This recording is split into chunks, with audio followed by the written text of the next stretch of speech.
என்னடா இந்த பிள்ளை இப்படி பேசுதுன்னு நினைக்காதீங்க. மாம்பூக்கள் சரியா பூக்கவில்லை என்றால் பருவ காற்று சரியா வீசிருக்குன்னு அர்த்தம். பருவ காற்று சரியா வீசிருந்தால் மாம்பூக்கள் உதிர்ந்து சரியா காய்ச்சிருக்காது. கற்ற அறிவு மறந்து போகும், ஆனால் பட்ட அறிவு மறந்து போகாது. உலகத்தில் வேளாண்மையை கைவிட்ட அனைத்து நாடுகளும் பிச்சை எடுத்துக் கொண்டிருக்கிறது. அந்த நிலைமை நமக்கு வந்துவிடக் கூடாது. இங்கு தொழில் வளர்ச்சின்னு சொல்றீங்களே, நல்லா வேலை பார்த்தா சம்பளம் கிடைக்கும். சம்பளம் கிடைச்சா நல்லா சாப்பிடலாம். அப்ப அந்த சாப்பாடு எங்க இருந்து வருது?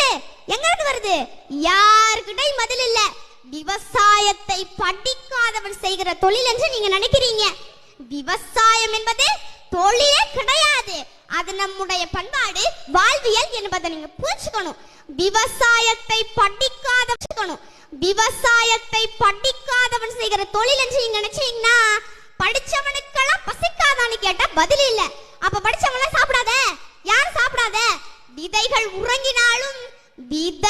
உறங்கினாலும் விதைத்தவன் உறங்குவதில்லை என்ற வாக்கியத்திற்கு ஏற்ப வாழ்ந்து காட்டியவர் தான் நம்முடைய ஐயா நெல் ஜெயராமன்.